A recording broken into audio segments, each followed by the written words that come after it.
hay una serie de temas que no se tratan. Y no se tratan porque son temas prohibidos. Lo cual me parece estúpido. Todo tema debe ser discutido y analizado. Si no, estamos como la avestruz, enterrando la cabeza bajo la arena para no ver al león. Ahora, el sistema del avestruz funciona. Si ustedes entierran la cabeza, ya no ven al león, y cuando sacan la cabeza, el león ha desaparecido. Lo malo es que también ha desaparecido en las avestruces, y el día de mañana pueden ser ustedes. Ese es el problema del sistema del avestruz. No. Tenemos que enfrentar las cosas como son y tenemos que hablar de esos temas de los que no se habla. No simplemente homosexualidad, que hoy en día se habla mucho, pero se habla erróneamente. Géneros, como se le llama ahora, en la realidad de sexos. Prostitución, como dije. Incesto. También habría que discutirlo. Poligamia, poliandría, en general, todas las poligamias, poliandría, poliginia, y todas las cosas que ustedes quieran saber y nunca les hayan contestado. Lo cual le incluye el famoso BDSM, más claramente, sadomasoquismo, el dominio y sumisión. Todas estas cosas hay que entenderlas. Algunas de ellas pueden ser tóxicas, malas, entre comillas malas. Pero la sexualidad como tal nunca es algo malo. Ahora, es como que a veces dicen, no, es que la sexualidad es excesiva, o es que el tipo que se masturba mucho, o que él ir a putas. No, aquí lo compulsivo siempre es malo. Si el tipo es un trabajólico, ha vuelto compulsivo su trabajo, no tiene nada que ver con sexo, pero es una neurosis. Igual si, qué sé yo, si yo tengo cualquier cosa compulsiva que tengo que hacer, no, es que para ir al trabajo yo tengo que ponerme o para ir al partido tengo que ponerme mi corbata, el equipo, porque si no, no puedo ir. De eso compulsivo. Entonces eso definiría una neurosis. Pero ese es un tema aparte. Yo puedo tener sexo sano y sexo neurótico. Igual que puedo tener comida sana, comida tóxica. Y eso no vuelve malo el comer. Por tanto, no vamos a discutir acá el si algo es inherentemente malo, sino las cosas sexuales distintas y no las compulsiones que se puedan aplicar a esas cosas sexuales. Porque incluso lo más sano, si se hace compulsivamente, se vuelve tóxico. El sexo se condena. ¿Por qué? Por las religiones castradoras. Básicamente el cristianismo. ¿De dónde viene todo esto? Esto viene de la religión de Manés. Ustedes han oído hablar de Babilonia. Antes tenían un sacerdote que se llamó Manés, que genera el maniqueísmo. Ahora, el maniqueísmo es un enfoque loquísimo, porque este fulano lo que dice es: el mundo está hecho un desastre, no lo vamos a poder arreglar. Vaya, gracias por enderezarse, pero ya ese verlo de costado estaba terrible. Bueno, entonces, no lo vamos a poder arreglar. Como no lo vamos a poder arreglar, lo que hay que hacer es no tener hijos para obligar a Dios a arreglar el mundo, porque ya no va a haber humanidad sino. Sé que es un planteo que suena bien loco, es loco, pero hay que reconocer que tiene una cierta mecánica. Como decía Apolonio en Hamlet, el príncipe estará loco, pero su locura tiene método. Sí, esta es una locura con método.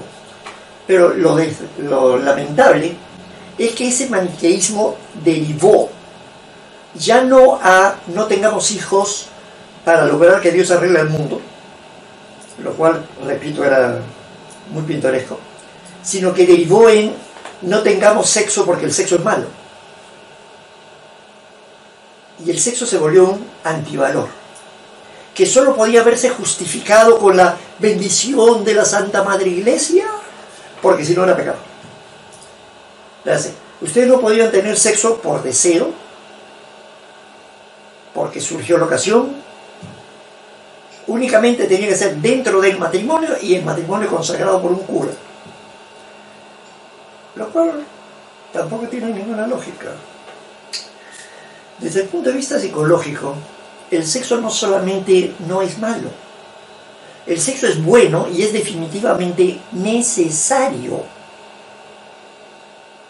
El sexo produce, 1, bienestar fisiológico, 2, bienestar psicológico, 3, levanta la defensa del organismo, importante con epidemias como esta, y en general facilita las relaciones humanas. El ejemplo que yo siempre doy, imagínense un fulano que acaba de acostarse con su mujer y ha tenido un placer loco, ella lo ha vuelto loco de placer y él a ella, y los dos han gozado, la cosa ha sido fabulosa, sale de su casa y un tipo que está pasando a la carrera, pum, pum, choca con él y todavía encima lo insulta. Ay, que no te fijas. El tipo va a estar tan satisfecho que simplemente no le va a hacer caso y le dice ya, y punto. Y no se hace problema. Ahora, imagínense a ese mismo fulano que ha querido tener sexo con la esposa y la esposa le sale, pero no, porque te has creído, yo no te voy a aceptar, y eso cuando yo quiera, y el tipo sale hecho una furia, va a patear hasta el gato. Porque definitivamente lo van a poner en humor de perros.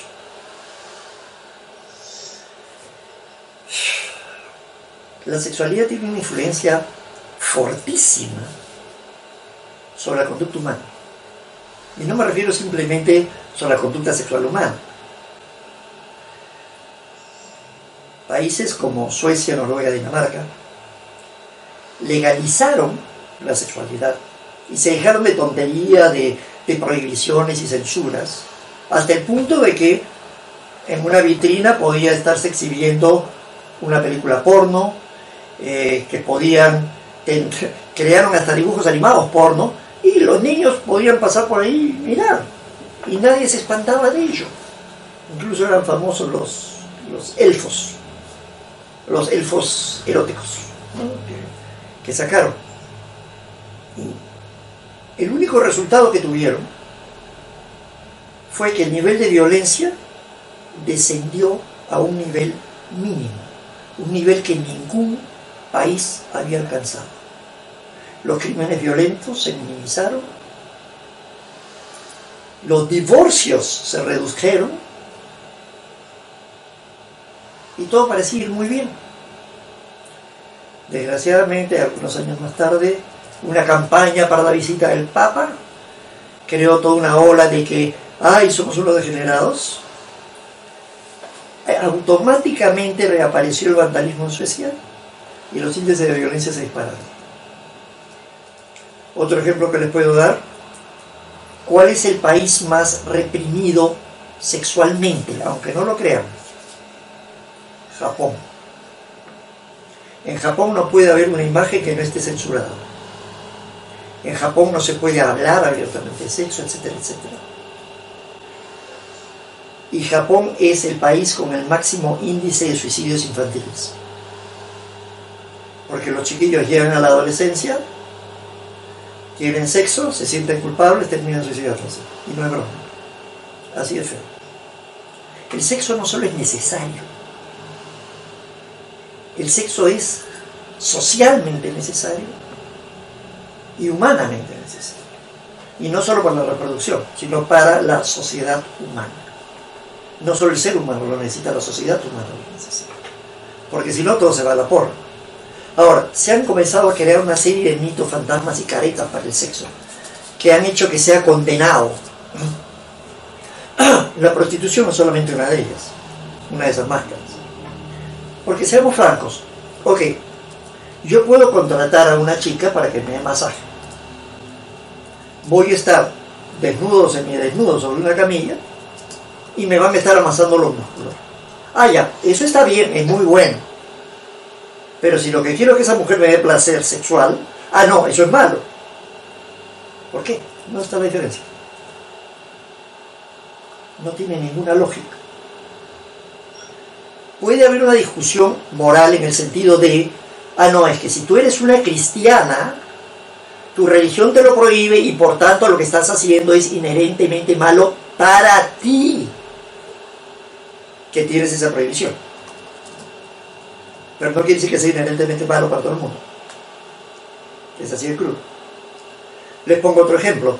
En todo el planeta y en todas las civilizaciones podemos encontrar deidades fálicas, penes erectos, tamaños obeliscos, obeliscos con pene, estatuas con pene erecto, y la adoración del falo, el pene erecto es el falo, es universal. Y se puede mostrar que históricamente es el culto más antiguo que ha existido. Sin embargo, ¿cómo reaccionarían incluso ustedes si una persona les dice, yo adoro al falo?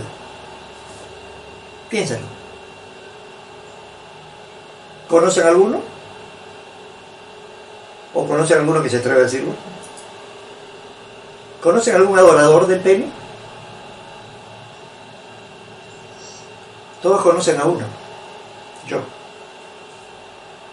El señor Shiva se le representa como un pene erecto.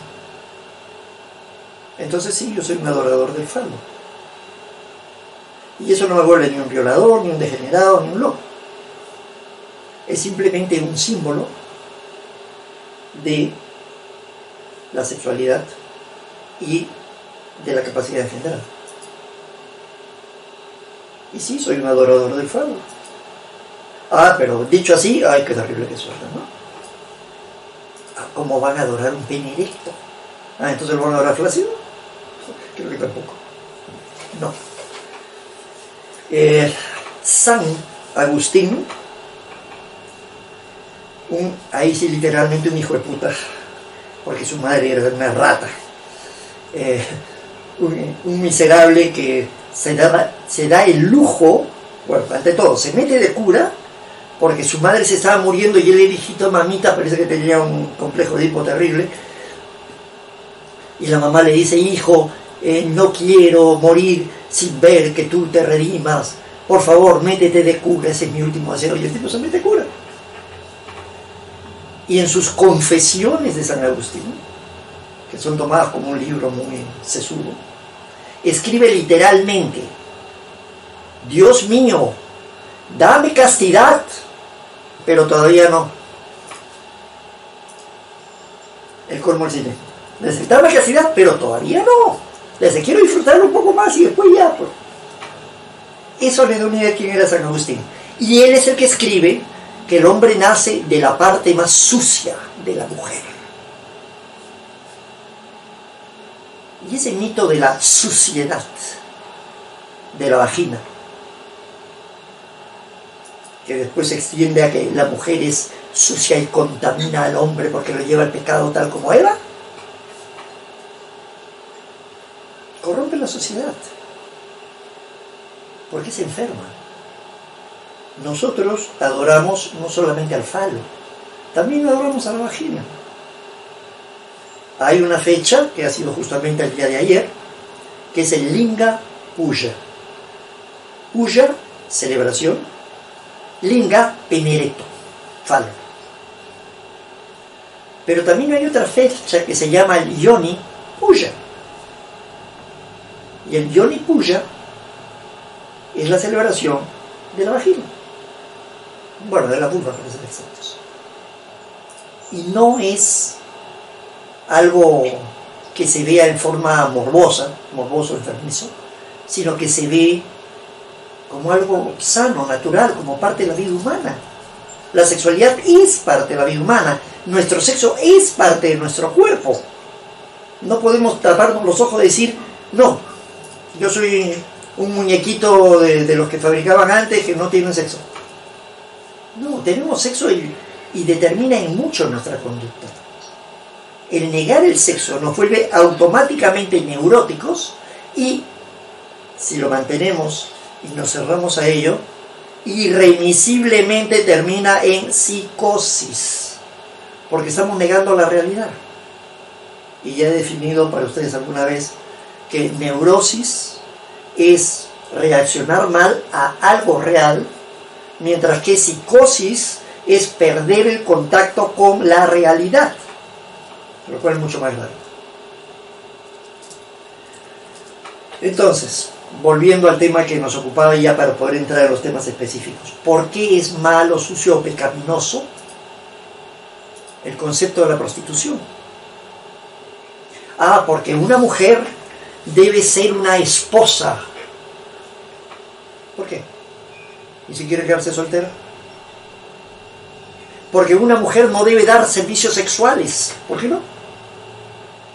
Lo único que yo critico es una prostituta que sea una, no sé yo cómo llamarla, una mercenaria traicionera. Igual que podría criticar a un plomero que sea un mercenario traicionero que me cobre por arreglar mis tuberías y no las arreglo. Pero no la criticaría por el hecho de tener sexo o de ofrecer sexo.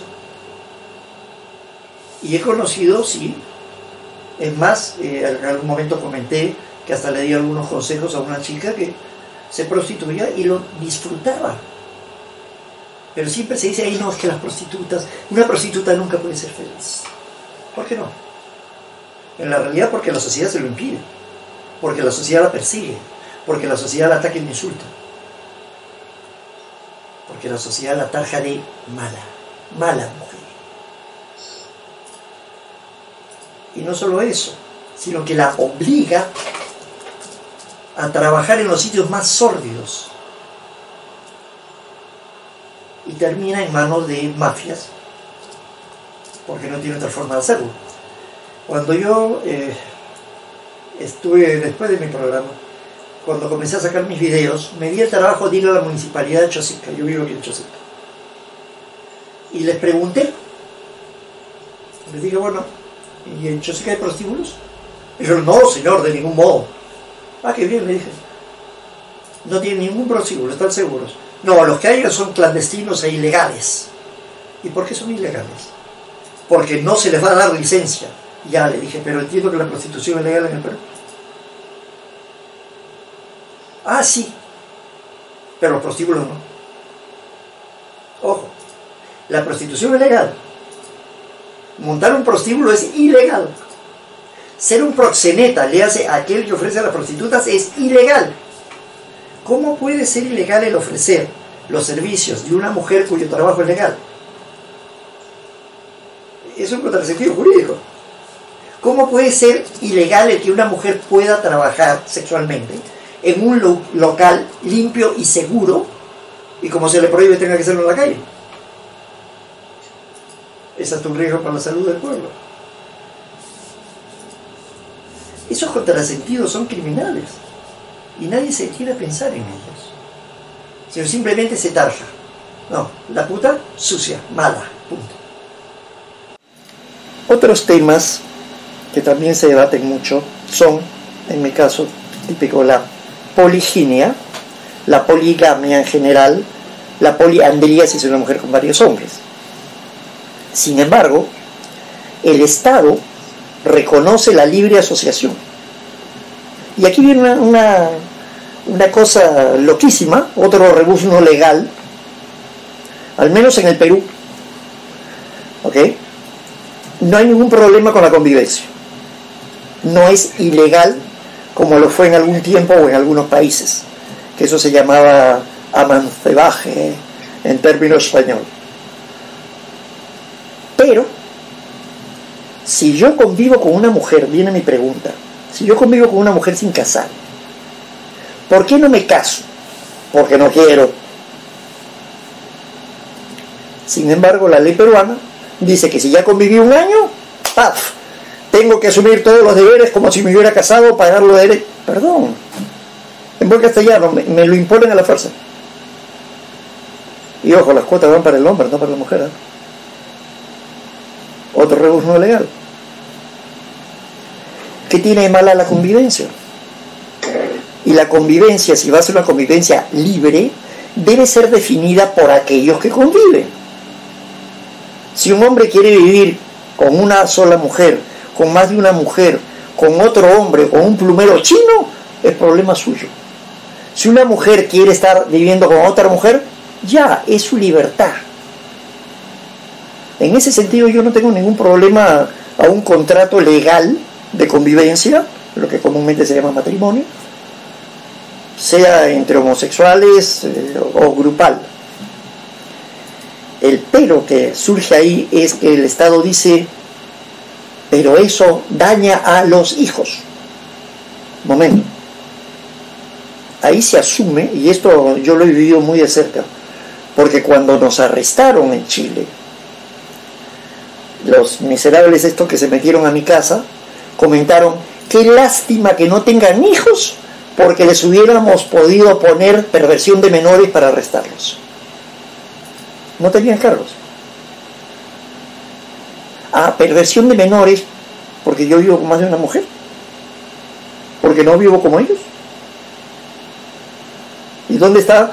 Según la Constitución y según la Declaración de Derechos Humanos, yo tengo libertad religiosa, que implica que yo puedo creer en lo que me dé la gana, incluso en la gran calabaza si quiero.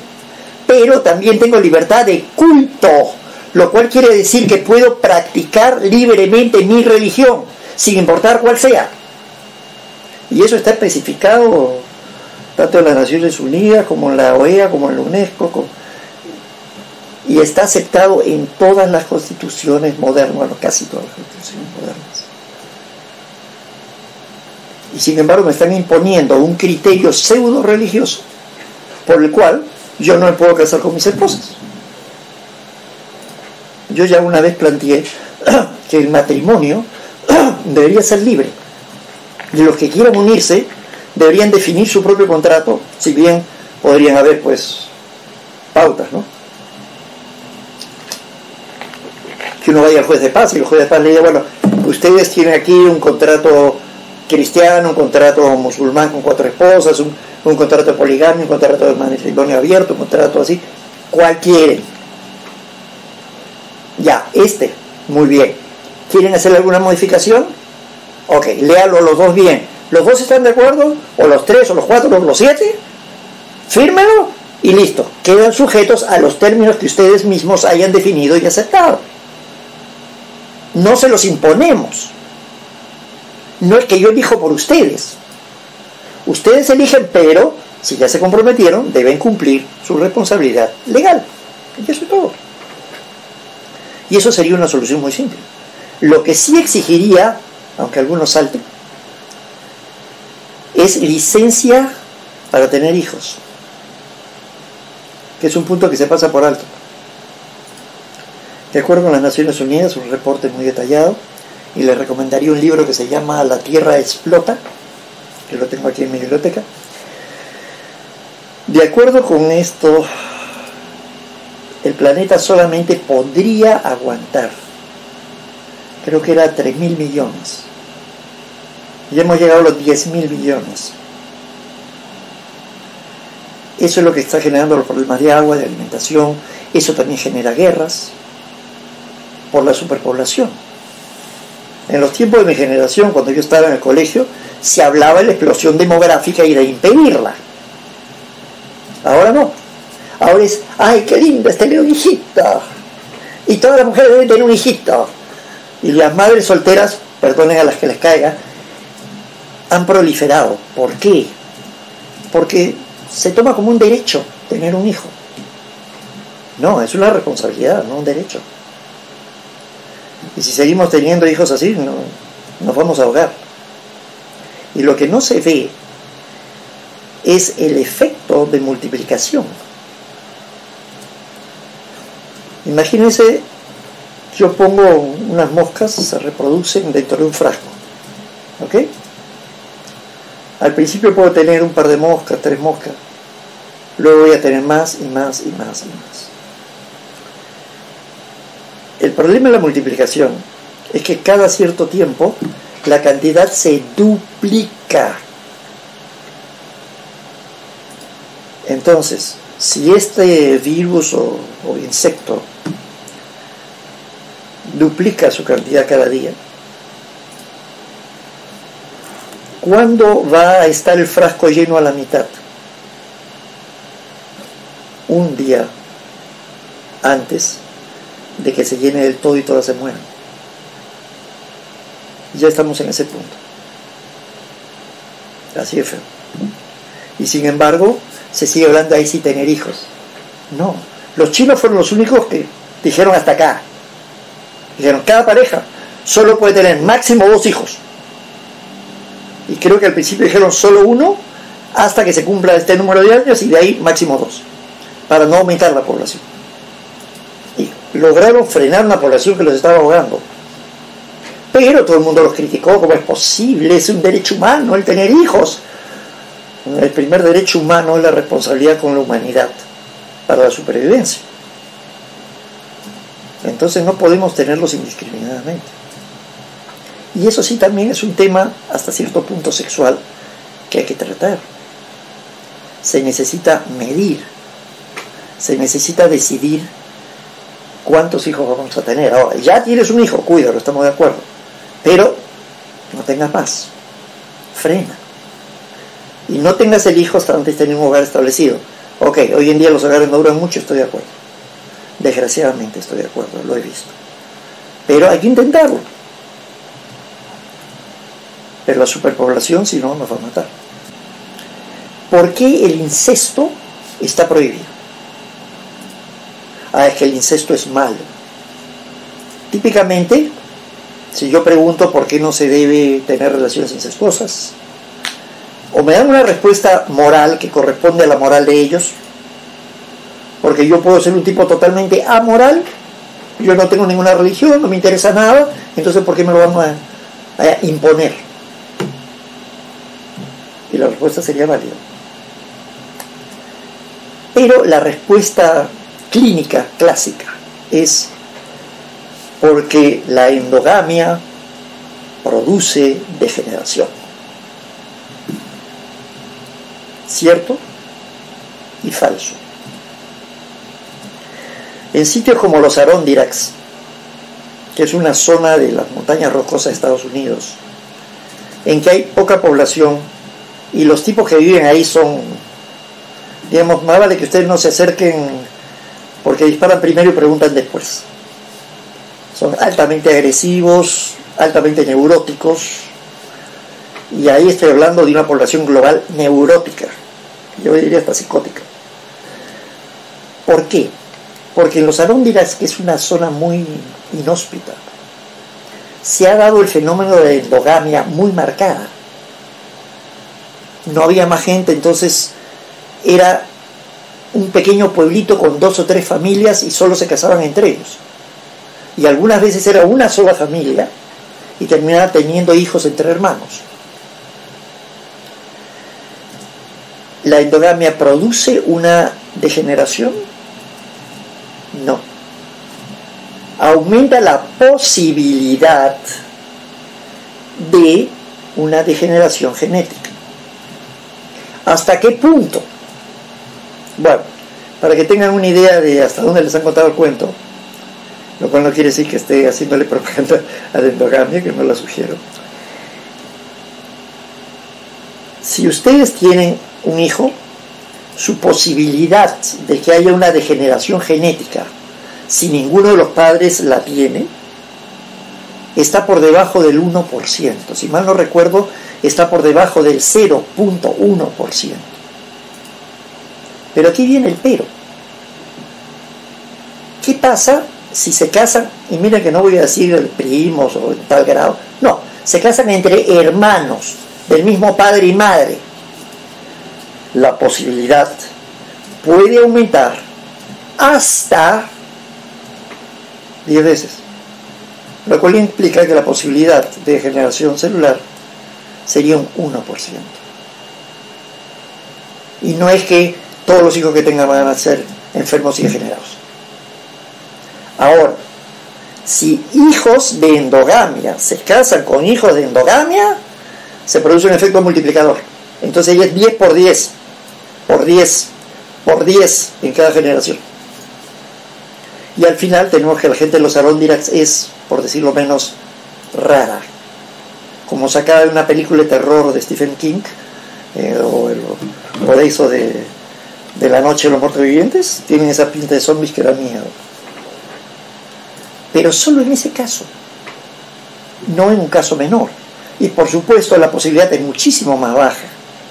He elegido la posibilidad más alta, hermano y hermana de padre y madre, que puede llegar a 10, aunque el porcentaje que se calcula es 3.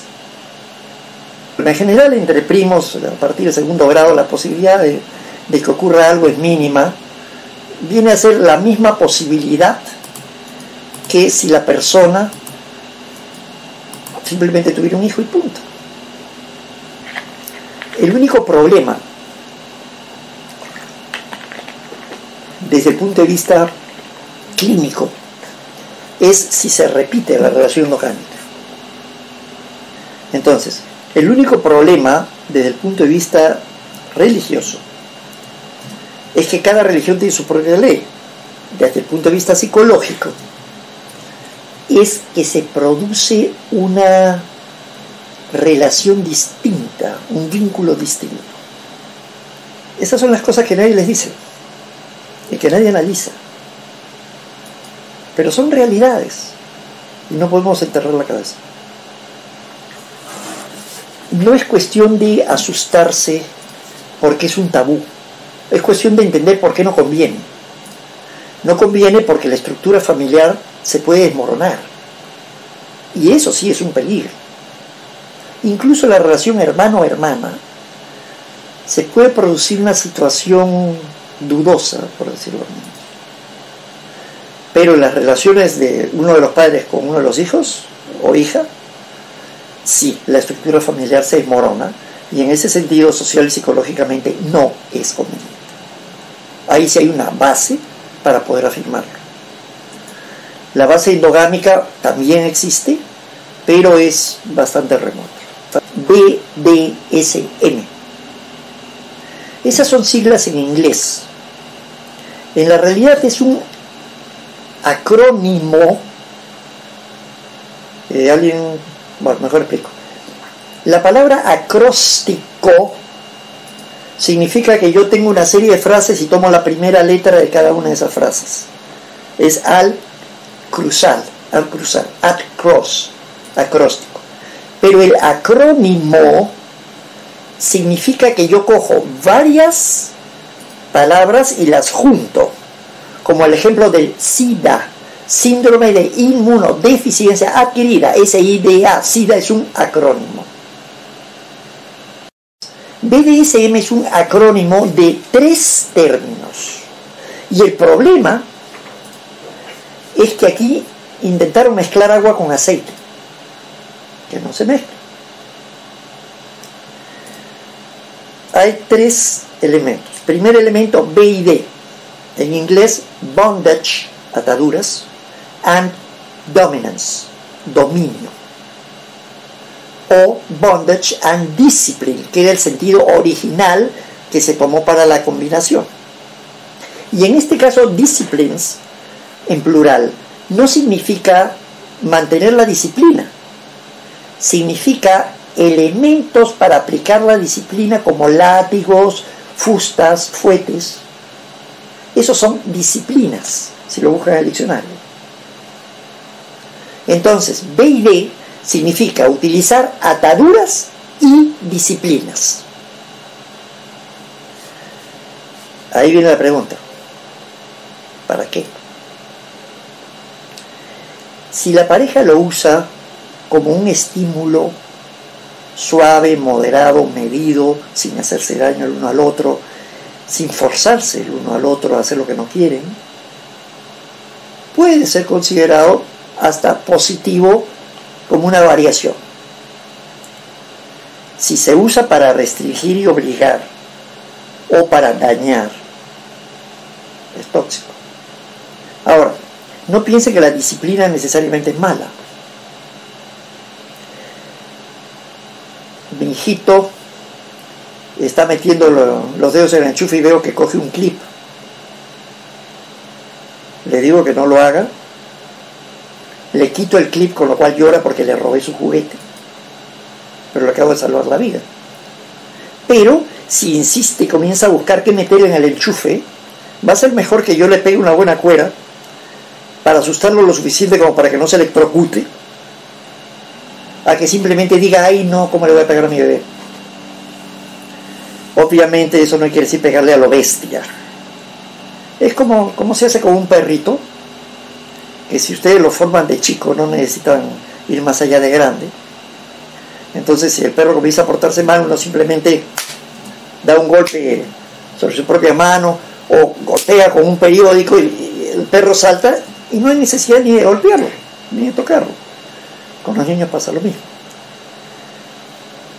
Entonces no es que las disciplinas per se sean malas, pueden ser usadas para mal.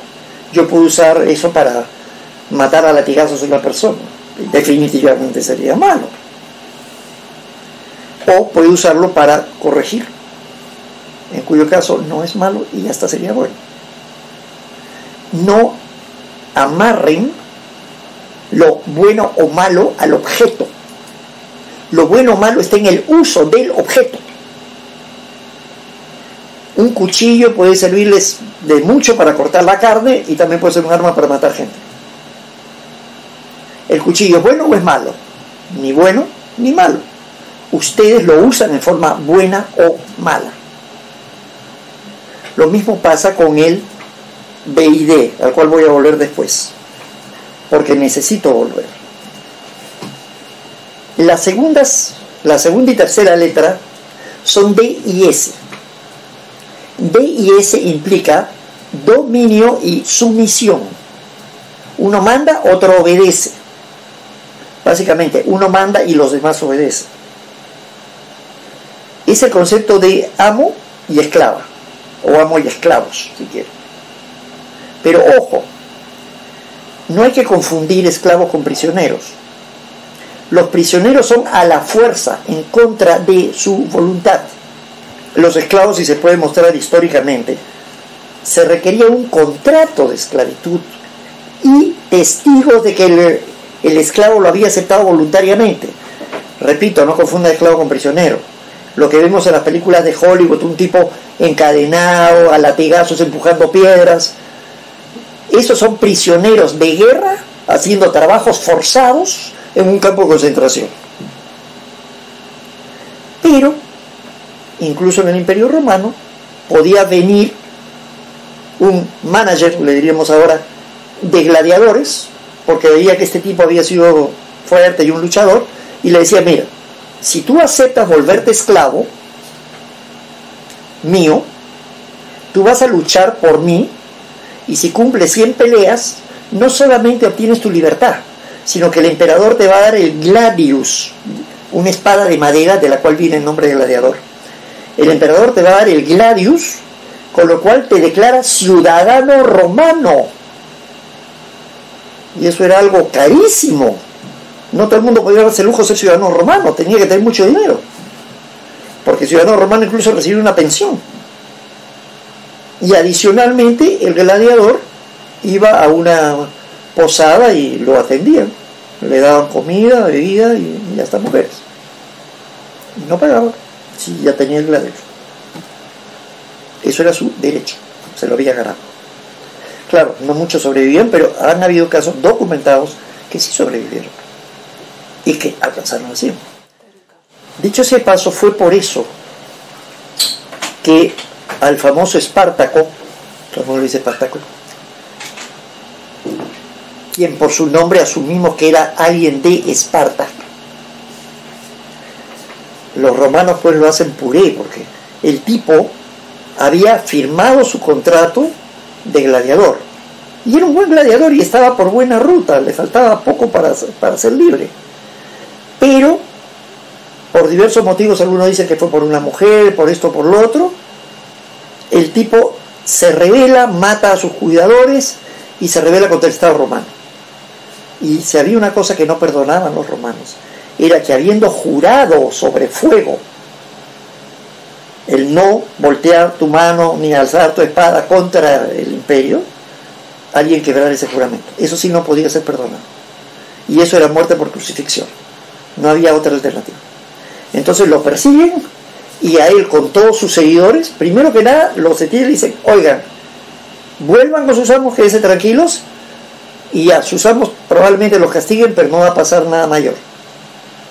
Algunos regresan y le dicen, los que se queden se atienen a las consecuencias. Los tipos atacan, los romanos los vencen y hacen una fila de como 5 kilómetros de cruces, incluido Espartaco. Pero bueno, volviendo a lo que decía entonces, los esclavos no son lo que nos han contado. Lo que pasa es que después vienen los cristianos y convierten a los esclavos, perdón, a los prisioneros, le ponen la etiqueta de esclavos. Y van a África a cazar negritos, y van a la China a comprar chinos, y el barco negro de los jesuitas era el principal traficante de esclavos. Y eso es documentable, ¿eh? Entonces, la esclavitud se comienza a ver desde otro ángulo, y se confunde con prisioneros, y se pierde el concepto de la esclava. Sin embargo, y esto es chistoso, ustedes lo han visto en películas, igual que han visto a los fulanos a los que los están azotando mientras que empujan las piedras, todos llenos de cadenas. Pero también en más de una película tienen que haber visto una bonita chica vestida de seda, con adornitos, incluso hasta con un collarcito de oro, no con un collar de cuello, sino con un adorno de oro, aretes de oro, que le trae la copa al amo y se la sirve delicadamente. Esa es una esclava. Es así, es una esclava.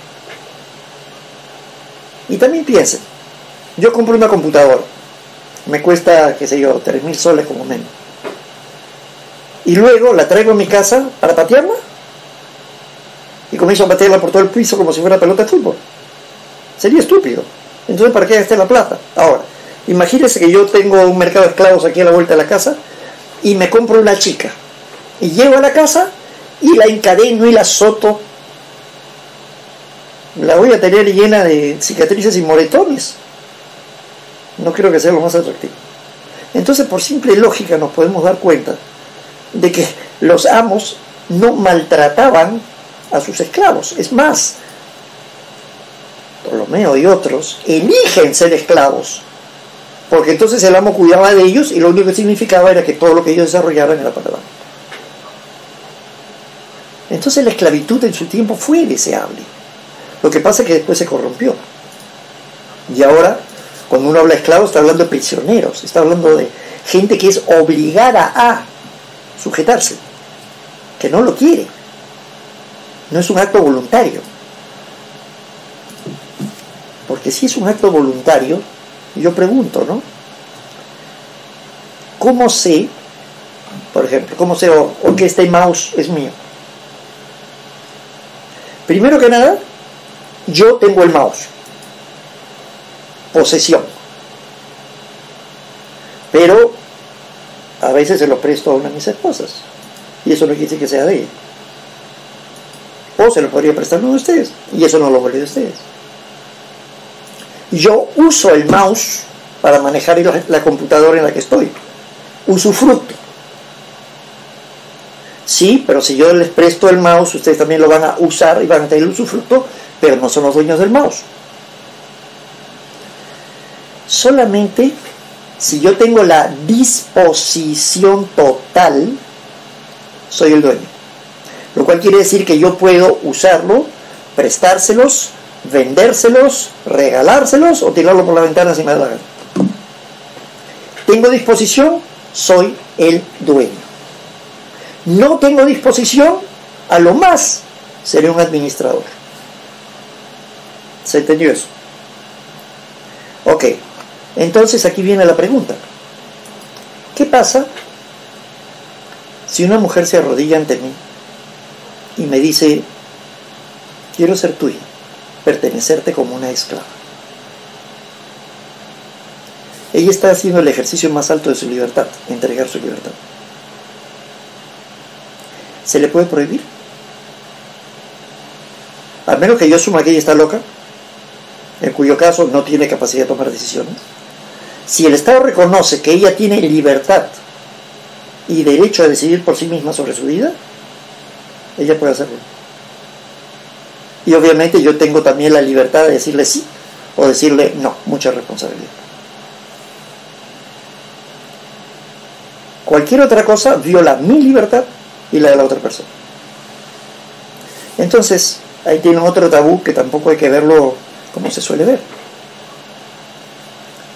Entonces, el dominio y sumisión habla de ese tipo de relación. Ahora, no necesariamente una relación, llamémosla entre comillas extrema, como la que podrían decir que tengo yo, que es un matrimonio de por vida, no hay marcha atrás. Yo tengo el dominio, la autoridad, y ellas se sujetan a mí. ¿Como esclavas? Sí, como esclavas, si lo quieren llamar así. Y es permanente. Pero también yo puedo decir, bueno, ¿sabes qué? Yo quiero probar de someterme a ti por un mes. O quiero someterme a ti los días sábados en la tarde cuando hacemos tales tipos de juegos.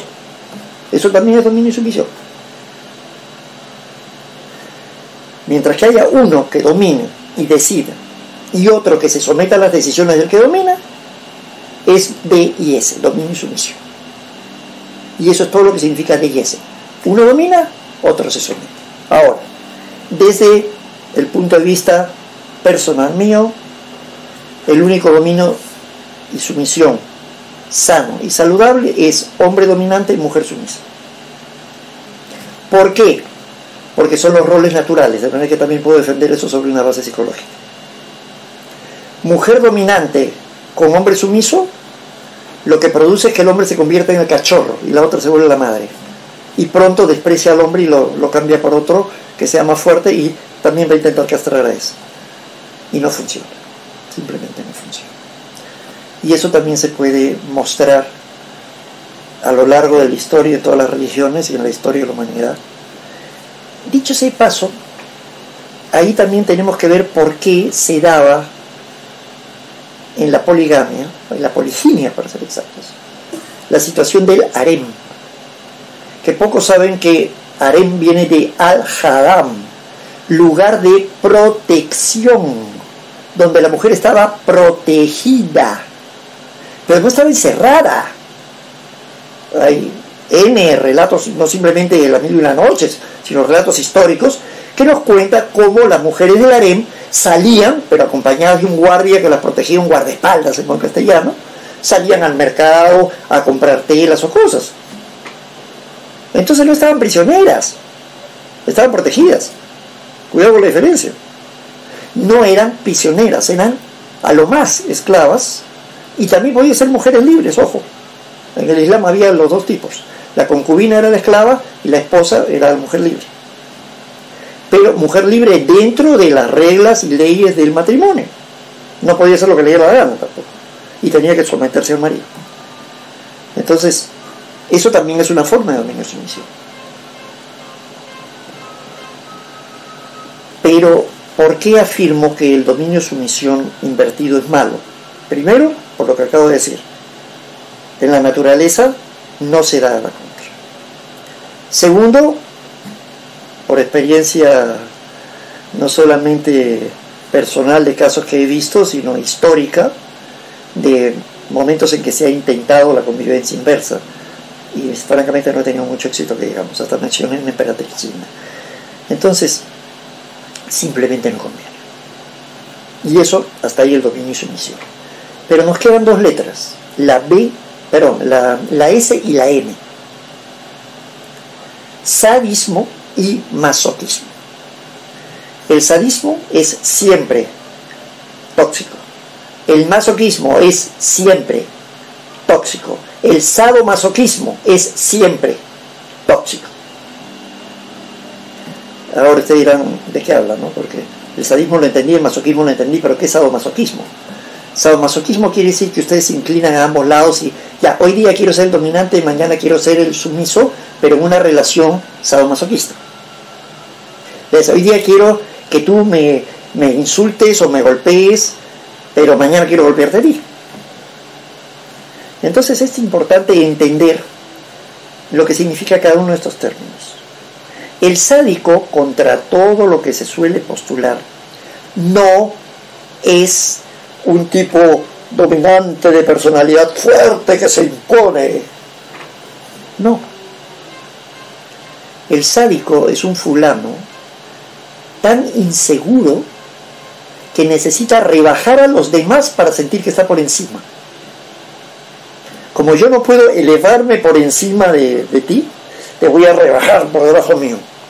Ese es el sádico, el verdadero sádico.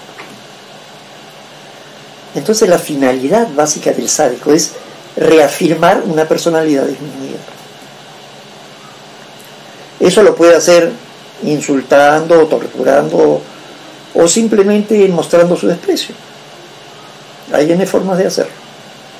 Pero si está intentando reafirmar una personalidad disminuida, es sádico, punto. ¿Y eso es tóxico? Sí. Es una neurosis que degenera muy rápido en psicosis. Inversamente, el masoquista, el ejemplo clásico, Sacher-Masoch, el conde creo que era, de Sacher-Masoch, que escribe La Venus de las Pieles, el que relata cómo le gustaba ser humillado, insultado, escupido y azotado por la Venus de las Pieles, por una tipa que se pone un abrigo de pieles. Siempre es tóxico y significa que yo necesito sentirme castigado. Mucho del origen del masoquismo proviene de la Iglesia Católica y en general del cristianismo. ¿Por qué? Porque tenemos que pagar nuestras culpas porque hemos crucificado a Cristo, tengo que azotarme para castigar mi cuerpo, para que mi alma se purifique, o algo por el estilo. Y en la realidad incita al masoquismo. Incluso hay una declaración muy divertida de Madonna, la cantante, que dice que ella de chica, como su familia era muy católica, la mamá la hacía orar arrodillándose, a rodilla desnuda, sobre arroz crudo, lo cual duele, y hasta azotarse cuando había cometido algún pecado. Entonces, como ella dice, creo que de ahí saqué el gusto al S&M, lo cual es un comentario bastante pintoresco, pero sí, tiene base, tiene lógica. Entonces, ahora que ya tenemos las tres piezas, ataduras y disciplinas, dominio y sumisión, sadomasoquismo, o sadismo y masoquismo para ser más exactos. Si las ataduras y disciplinas se usan para el S&M, siempre son tóxicas, porque el S&M es tóxico. Si las ataduras y disciplinas se usan para el dominio y sumisión, no tienen por qué ser tóxicas. Ojo, no estoy diciendo que sean buenas, pero tampoco estoy diciendo que sean malas. Depende de las circunstancias. Si se usan en forma, entre comillas, recreativa, usar esa palabra ya que ahora está tan de moda, solo para estimular, ustedes dirán, ¿cómo puedo yo estimular con ataduras y disciplinas? Bueno, muy fácil. Prueben de vendarle los ojos a su pareja y amarrarla a la cama, y luego comiencen a acariciarla muy lenta y suavemente. Ahí se produce el mismo efecto que en los ciegos. Al reducirse un sentido, y eso se aumenta más si le ponen tapones a los oídos, al reducirse un sentido se agudizan los demás. Entonces la piel se vuelve extraordinariamente sensible y va a comenzar a brincar y a suplicarle que la desate y que por favor la folle antes de lo que ustedes imaginan. Y ahí tienen un ejemplo bien concreto. Eso es ataduras y disciplinas, y es positivo, sobre la base que la misma mujer haya consentido o incluso lo haya pedido. Si es impuesto, obviamente no, porque no es consensual. Lo que sea consensual por ambas partes, bueno, no diré ambas, porque por todas las partes, porque puede ser más de dos, todo lo consensual está bien, todo lo compulsivo está mal y todo lo impuesto a la fuerza está mal. Entonces la regla no depende de si le vendé los ojos o la amarré. La regla depende de si se lo hice cuando ella no quería o si se lo hice porque ella quería. Ojo, no es el objeto en sí el que es bueno o malo, es el cómo y por qué lo uso. No me voy a cansar de repetir eso. Entonces el BDSM viene a ser pues un arroz con mango, porque es una mezcla de tres cosas, una neutral, una positiva, bueno, una que puede ser positiva y una negativa. Entonces, no sé qué resultado va a salir. Puede salir cualquier cosa. Pero todo le ponen la etiqueta BDSM. Aunque los practicantes más, entre comillas, estrictos de las cosas extremas que se buscan ahora, típicamente se definen como S&M a secos, sin el BD. Solo dicen S&M. Yo estoy en S&M. Ya no dicen yo estoy en BDSM. Y más bien, los que creemos en las cosas a la antigua, alguien me preguntó una vez, me dijo, bueno, ¿y usted qué piensa del BDSM? ¿Está en eso? Bueno, dije, mi forma de vida es una forma de DIS, pero no acepto el S&M. Espero que con eso el tema de BDSM y estas cosas extremas que ponen hoy en día se haya aclarado un poco. ¿Qué hay de los estimulantes y el sexo? Ante todo hay que entender cómo funcionan, porque aquí vamos a hablar de los afrodisíacos. El único natural y verdadero afrodisíaco para el varón es una buena hembra, y para la hembra es un buen varón. Ahora, ya si vamos a ser más detallistas, el mayor afrodisíaco, alguien me preguntó una vez, ¿y usted consume afrodisíacos? Yo le dije, sí, bien a menudo. Me dijo, ¿y qué usa para tener tanta potencia como para tener tantas mujeres? No, le dije, yo lo que tomo es jarabe de concha en 6 sabores distintos. Y lo tomo del envase natural, que es mucho más agradable. El tipo me miró como diciendo, ¿qué dijo? No sé si lo entendió o no, pero se fue. Y sí, efectivamente la lubricación femenina es un afrodisíaco para el varón, igual que la lubricación masculina, y más aún el semen, contiene un alto nivel de testosterona y es un afrodisíaco para la mujer. Natural, no tóxico.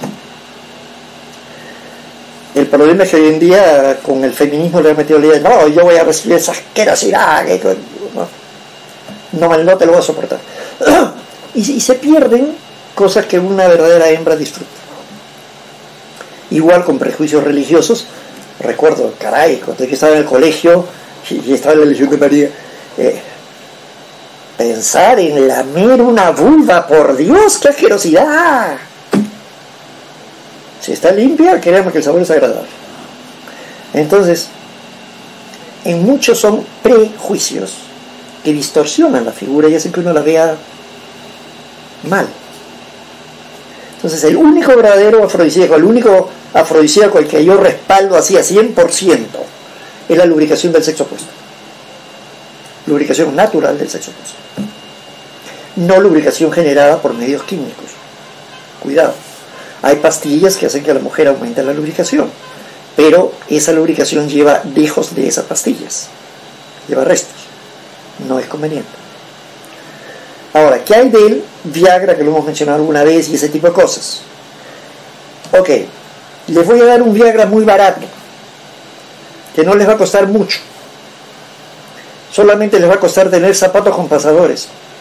El Viagra romano. Lo que hacían los romanos cuando tenían una pequeña dificultad de erección, se sacaban el pasador, se amarraban el pene y lo estrangulaban. Al estrangularse la base del pene, están ustedes impidiendo que la sangre regrese por una vena, el pene se congestiona y tiene una erección y ahí ya lo pueden desatar. No se olviden de desatarlo, por favor, porque si no, eso sí, la congestión se puede volver muy dolorosa y puede producir hasta daño. Entonces, si lo dejan más de una hora es malo. Entonces, no se debe follar con el estrangulamiento, porque eso sí puede implicar cierto riesgo, poco, pero puede implicar. Pero funciona igualito que el Viagra, con la diferencia que no me cuesta, no me daña la salud y no desarrollo inmunidad. que después tiene que tomar cada vez más hasta que llega un momento que ya no puede. Todas esas pastillas modernas son muletas. Si uno camina con muletas, después ya no se acuerda cómo caminar bien porque las piernas no lo sostienen. Entonces, ¿qué hay del sexo con muletas? Malo, siempre tóxico. ¿Por qué? Porque debilita mis piernas, igual que si yo me cansé de caminar y decido circular por la calle, bueno, suponiendo que se pudiera, ahora ya no se puede, en una silla de ruedas, para no cansar.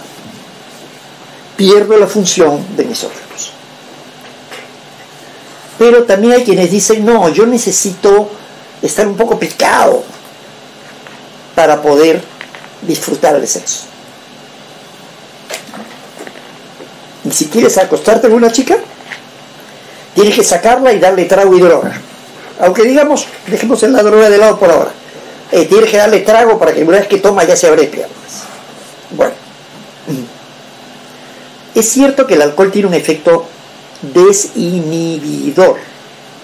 En buen castellano, inhibe los prejuicios y los conceptos morales para desinhibir la conducta sexual. Eso es cierto, funciona. Una persona borracha al final ni sabe lo que hace. Entonces, el problema del alcohol es moderación. Yo tomo alcohol, sí, y ahí viene algo que asusta a algunos amigos hinduistas, que dicen, pero usted come carne y toma alcohol, sí. Es más, mi religión me obliga, me exige tomar vino con la carne. Debo tomar alcohol con la carne. Y en ese sentido, ¿cuáles son los países que tienen menor índice de colesterol? Francia, Italia y España. Sobre todo Italia. ¿Por qué? Porque siempre toma la carne con vino tinto. Y el vino tinto tiene las enzimas que permiten la digestión de esas grasas. El resultado, el último análisis que me hicieron a mí, bueno, cuando todavía se podía salir, yo anualmente me hacía mi análisis, el último análisis de colesterol que me hicieron, le dicen a uno que si uno tiene una parte del bueno, eso compensa 5 partes del malo. Bueno, yo tenía 5 partes del bueno por una parte del malo. No como carnes ni grasas sin vino. De ascendencia italiana, ¿no? Y siciliana de paso. Entonces, un poco de alcohol está bien, pero el secreto es la moderación. Hoy en día no, hoy en día, vamos a tomar, ya, ponme 6 tequilas, glug, glug, glug, glug, glug, glug, glug. ¿Qué placer hay en eso? Y después se extrañan de que no funcionaron.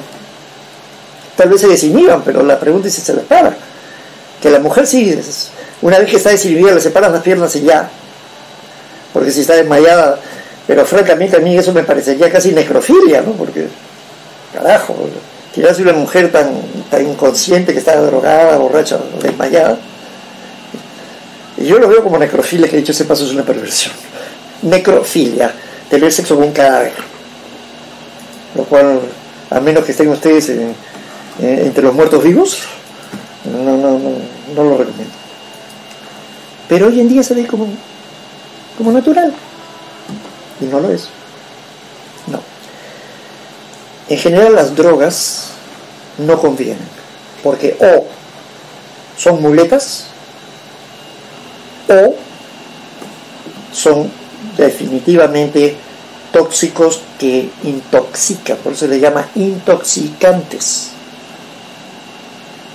Y la mayor parte de las drogas estimulantes son intoxicantes. Es más, el famoso Viagra para mujeres que salió, luego se prohibió porque se vio que era altamente tóxico, fue reemplazado por otra nueva píldora que en este momento no me acuerdo el nombre, que en la realidad no es un estimulante sexual, sino es algo que se daba a pacientes con problemas mentales para quitar la angustia. Ustedes la conocen como ansiedad. Según el diccionario, ansiar algo es desearlo. Angustia es no desearlo, o desear que no ocurra. Pero desgraciadamente, por una mala traducción del inglés, en que anxiety, que significa angustia, lo traducen por ansiedad. Ay, tiene un caso de ansiedad. No, tiene un caso de angustia. Es una mala traducción. Entonces esos medicamentos, varios de los Viagra femeninos, no son nada más que un amansalocos. Y no tienen nada que ver con la sexualidad, simplemente relajan y desinhiben.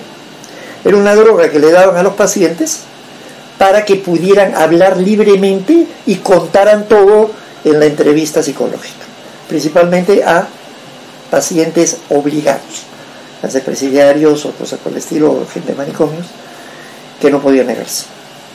Y que no quería darle información, entonces le sacaban información con eso.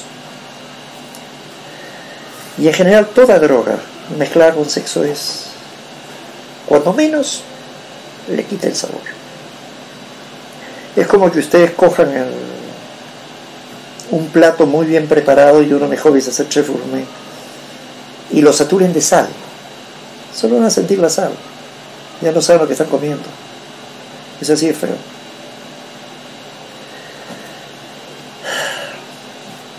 Hasta aquí los temas que yo tenía preparados. Si ya alguien tiene algún tema que quiera mencionar, ustedes dirán. Los swingers son un tipo de pareja o matrimonio, lo que se llama matrimonio abierto. En buen castellano, nosotros dos vamos a ir a una reunión de swingers y nos acostamos con quien querramos. La mujer se acuesta con otros hombres, el hombre se acuesta con otras mujeres. Un matrimonio abierto significa que incluso la mujer en una de esas le puede decir al hombre, ok, me voy a encontrar con tal amigo para pasar la noche con él, o el hombre también se lo puede decir a la mujer, mientras uno sea consensual y dos, no sea compulsivo, y tres, ambos cumplan las reglas y no quieran patear el tablero y cambiar las reglas a mitad de juego, no hay nada que criticar. Es la libertad de cada persona, definitivamente. Es real. En el caso del hombre, el ejercicio de la caña de pescar, lo cual implica contraer los músculos para que el pene haga este movimiento. En el caso de la mujer, contraer la vagina.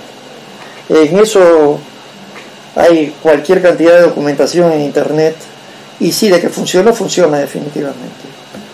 Eso permite al hombre alargar la duración, y en el caso y la erección de paso, y en el caso de la mujer permite, hay en los países árabes se le llama kabazah. Kabazah es una mujer que se ha entrenado a tal punto que ella simplemente se sienta sobre el hombre penetrándose y con solo contracciones de la vagina literalmente lo ordeña, le se la corre con la vagina. Es impresionante, y se dice que una kabazah bien preparada puede llegar a ejercer hasta una presión dolorosa sobre el pene. Con eso te digo todo. Ahora, para darte una idea, y esto no lo vas a encontrar casi en ninguna parte, parte del entrenamiento implica tener falos muy gruesos y muy delgados. Entonces la mujer tenía que meterse en un falo grueso y sujetarlo sin que se le saliera, pero también meterse el delgado después y poderlo sujetar, y pararse y tenerlo sujeto con la vagina. Se dice que si una que si una mujer es capaz de sujetar un lápiz con su vagina, es una kabazah. Eso te da una idea. Y eso es puro bolsillo. Bueno.